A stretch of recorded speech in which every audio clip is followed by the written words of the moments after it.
स्वयंसेवकों से जुड़ी एक बहुत बड़ी खबर आपको बताने जा रहे हैं कि सांख्यिकी स्वयंसेवक के लोगों ने पटना में एक दिवसीय धरना प्रदर्शन किया, लेकिन उस धरना प्रदर्शन का कोई मतलब नहीं निकला। उस धरना प्रदर्शन का कोई सफल कारण नहीं बना। इसलिए नहीं बना कि कुछ लोगों ने सोशल मीडिया पर ग्रुप में, व्हाट्सएप ग्रुप में मैसेज डालकर पटना पहुंच गए, जिसमें कि मैं आपको बता रहा हूं कि 100 से 150 लोग पटना पहुंचे। तो 100 से 150 लोग पटना पहुंचकर जो है अपना सांख्यिकी स्वयंसेवकों का मान नहीं बढ़ाया, उनका अपमान कर दिया। इसलिए अपमान कर दिया, जहां 72,000 लोग हैं वहां 100-150 लोग पहुंचेंगे तो क्या सरकार आपकी बातों को सुनेगी? नहीं सुनेगी। सरकार आपकी मजाक बना देगी। सरकार आपको मजाक समझकर उस पर ध्यान ही नहीं देगी। ना उस पर कोई न्यूज आया, ना कोई उस पर कोई पेपर में आया, ना कोई चैनल वाला पहुंचा। तो समझिए इसीलिए कि ऐसे लोगों से जो है ये सरकार को ही नहीं, सांख्यिकी स्वयंसेवकों को भी बरगलाने का काम कर रहे हैं कि 2-4 लोग पटना पहुंचते हैं, फ़ोटो खिंचवाते हैं, एक बैनर बनाते हैं और अपना फेसबुक पर डाल देते हैं,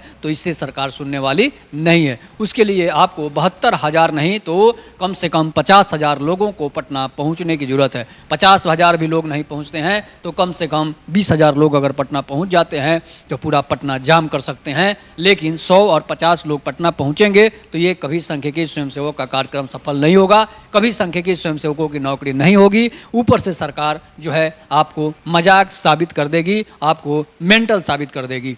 इसलिए कि 5-10 लोग कुछ नहीं कर सकते हैं। जिस तरह कहावत है अकेला चना भार नहीं फोड़ सकता, उसी तरह जो है 100-150 लोग, जहां 72,000 की बात है वहां 100-150 लोगों की आवाज़ को दबा दी जाएगी। उनकी आवाज़ को कोई सुनने वाला नहीं होगा। इसलिए आपने देखा आशा कार्यकर्ताओं ने हर जिला मुख्यालयों पर धरना प्रदर्शन देकर पटना में 1.5 लाख के करीब आशा कार्यकर्ताओं ने धरना प्रदर्शन किया और अपनी पेमेंट बढ़वा ली। आज आशा कार्यकर्ताओं का पेमेंट जो है वो 2,500 के करीब हो चुका है। तो इसलिए जो है अब उनका भी पेमेंट बढ़ेगा, चुनाव आएगा तो फिर उनका पेमेंट बढ़ सकता है।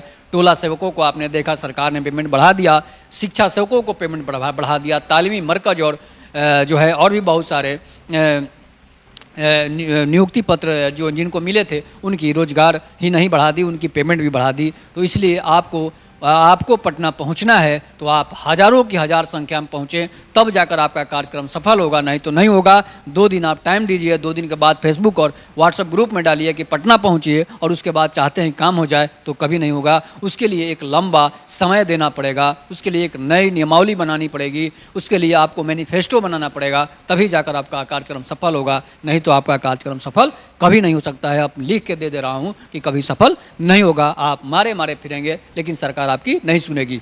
आप सोच लीजिए कि जब भी कैबिनेट की बैठक होती है तो उसमें आस लगता है कि संविदा कर्मियों का काम होगा, लेकिन नहीं होता है। इसलिए नहीं होता है कि ना संविदा कर्मी निकलते हैं, ना सांख्यिकी कर्मी निकलते हैं। 7.5 लाख संविदा कर्मी अगर चाहें तो उसी दिन सरकार को औकात दिखा देंगे कि 7.5 लाख लोग बिहार को हैक कर सकते हैं, बिहार का सिस्टम हैक कर सकते हैं। लेकिन 7.5 लोग में से 750 लोग भी नहीं निकलते हैं, तो बताइए सांख्यिकी और संविदा कर्मियों की नौकरी कैसे होगी?